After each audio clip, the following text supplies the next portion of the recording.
It was a quiet Tuesday morning in the small town of Willow Creek, a place where everyone knew everyone, and secrets were hard to keep. Officer Jake Thompson sat in his patrol car, parked near the town square, sipping on a cup of lukewarm coffee. Jake was known for his short temper and his tendency to let his badge go to his head. To him, authority wasn't just a responsibility, it was a weapon. Across the street, a young black man named Elijah Carter stepped out of the local library, a stack of books tucked under his arm. Elijah had recently returned to Willow Creek after finishing his law degree in the city. He was quiet, reserved, and carried himself with a calm confidence that seemed out of place in the small town. What no one in Willow Creek knew, especially not Jake, was that Elijah had just been appointed as the town's new district attorney, a position that would make him one of the most powerful figures in the community. As Elijah crossed the street, Jake's eyes narrowed. He didn't recognize the young man, and in a town as small as Willow Creek that was enough to raise suspicion. Jake set his coffee cup down and stepped out of his patrol car, his hand resting on the baton at his side. "Hey you," Jake barked, his voice cutting through the quiet morning air. "What are you doing around here?" Elijah stopped, turning to face the officer with a calm expression. "Just heading home," he replied politely, holding up the stack of books. "I was at the library." Jake didn't like the way Elijah spoke. Too calm, too confident. It rubbed him the wrong way. "Let me see some ID," he demanded, stepping closer. Elijah nodded, reaching into his pocket for his wallet. "Of course, officer," he said, his tone respectful but firm. "Here you go." But before Elijah could hand over his ID, Jake's patience snapped.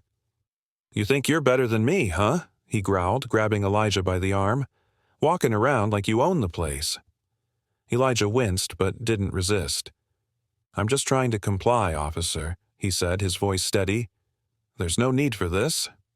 Jake wasn't listening. His temper flared, and before he could think, he swung his baton, striking Elijah across the shoulder. The force of the blow sent Elijah stumbling backward, the books spilling from his arms. The few people on the street froze, their eyes wide with shock. No one moved to intervene. No one dared to. Jake stood there, his chest heaving, a smug look on his face. "Maybe now you'll learn some respect," he sneered. But Elijah didn't back down. He straightened up, his eyes locking onto Jake's. "You just made a big mistake," he said, his voice low but filled with authority. Jake laughed, a harsh, mocking sound. "Oh, yeah. And what mistake is that?" Elijah reached into his jacket and pulled out his wallet, flipping it open to reveal his official ID. "I'm Elijah Carter," he said, his voice calm but firm. "The new district attorney for Willow Creek, and you just assaulted me." For a moment, Jake couldn't speak. His face turned pale and his grip on the baton loosened. What did you say?" he stammered. "I said," Elijah repeated, his voice steady, "that you just assaulted the new district attorney, and I'm pressing charges." Jake's mind raced, panic setting in. He had crossed a line, one he couldn't come back from. The arrogance that had fueled him moments ago was gone, replaced by a cold, sinking dread. Elijah didn't wait for Jake to respond. He pulled out his phone and dialed a number, his eyes never leaving the officer's. "This is Elijah Carter," he said into the phone. "I need backup at the town square. Officer Jake Thompson has just assaulted me. Yes, I'm pressing charges." Jake's heart pounded as the reality of the situation hit him. His career, his reputation, everything he had worked for, was crumbling before his eyes. He looked around, hoping for some kind of support, but the onlookers only stared back, their expressions a mix of shock and disapproval. Within minutes, the sound of sirens filled the air. 2 patrol cars pulled up, and a group of officers stepped out. Among them was Sergeant Maria Lopez, a seasoned officer who had been with the department for over 2 decades. She approached Elijah, her expression serious. "Mr. Carter," she said, nodding respectfully. "Are you all right?" "I'm fine, Sergeant," Elijah replied.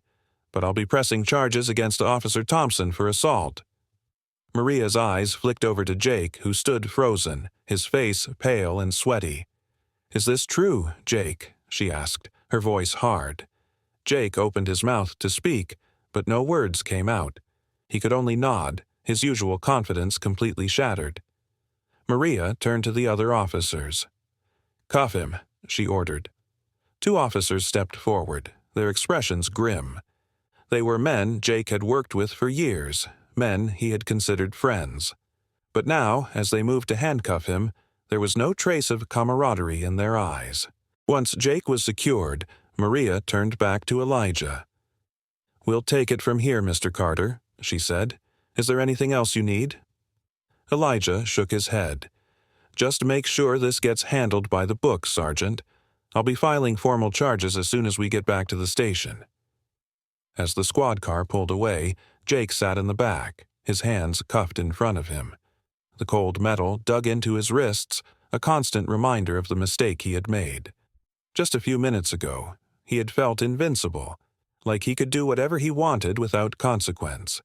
But now, as the reality of his actions sank in, he realized just how wrong he had been. Elijah watched the car disappear down the street, his expression unreadable. He bent down to pick up the books that had fallen, brushing the dirt off their covers. The onlookers began to disperse, their murmurs fading into the background. As he walked away, Elijah couldn't help but feel a sense of grim satisfaction. Justice had been served, not just for him, but for everyone who had ever been wronged by someone like Jake. And as the new district attorney, he knew this was only the beginning. Power doesn't grant the right to oppress. This story is a reminder that prejudice and abuse of authority always come at a cost. Justice may be delayed, but it will never stay silent. If this story made you think, leave a like to show your support. Don't forget to hit that subscribe button and turn on notifications so you never miss our next gripping tale. What do you think drives people like Jake to misuse their power? Share your thoughts in the comments below. Until next time, remember, change begins with courage.